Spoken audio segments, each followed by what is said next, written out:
Well, good morning, everybody. I'm so excited today because I actually got to phone a friend in for today's question, which question number 93 is, can AI spot appraisal bias patterns across geographies? And who else better to answer that question for us than Keenan Chen, who's the EVP of Strategy and Growth for Clear Capital. Keenan, thanks for joining me today. Thanks for having me. Appreciate it. Yeah, of course. All right, so let's dig into the question a little bit together. Obviously, the question is, can AI do this? And, at the basics of what that question is, I think we both could say, yes, we think AI could do this. But I think there's a couple of extra layers that we need to dig into. And so let's just start with kind of level setting for everybody.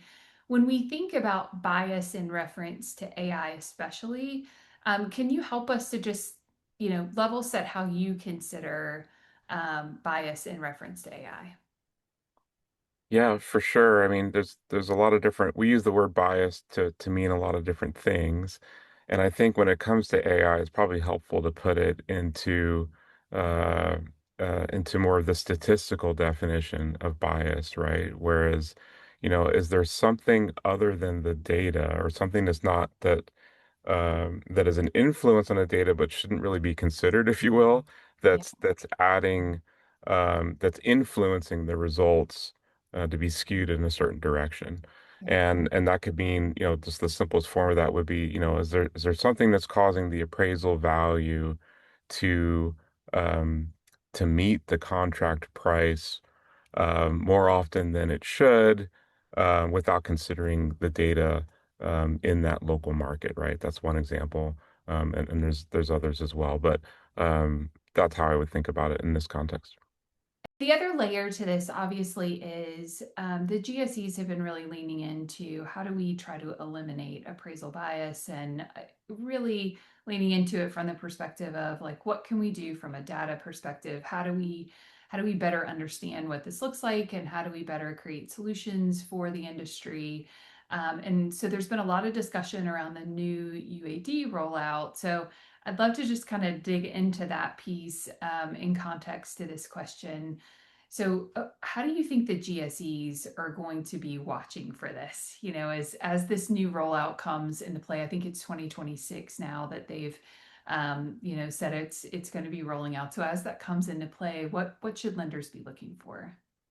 Sure. Well, one of the things going on right now with the rollout of UAD 3.6, which is going into limited production here very soon, and then mandated in November of next year of 2026.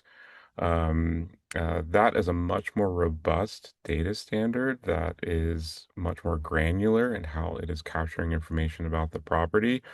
And one of those good examples of potential bias, and how it's addressing that is condition, right? What's the condition of the property? And today, condition is in rated, C1 to C6. C1 being brand new property, new construction, and C6 being maybe a tear down. Like so, that's kind of the range from best to worst in terms of condition. But U83.6 now captures not just a general condition, but it captures interior condition separate from exterior condition.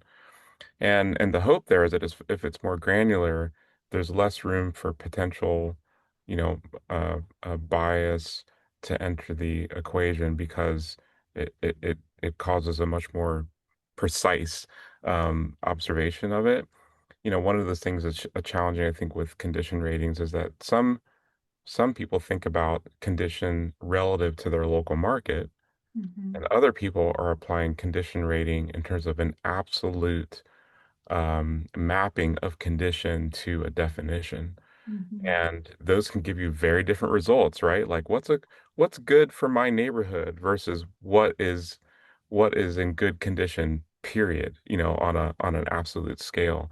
And that's where AI can come in, is that there's a lot of companies developing models right now, the GSEs included, computer vision models that that form an independent understanding or independent prediction of condition using AI.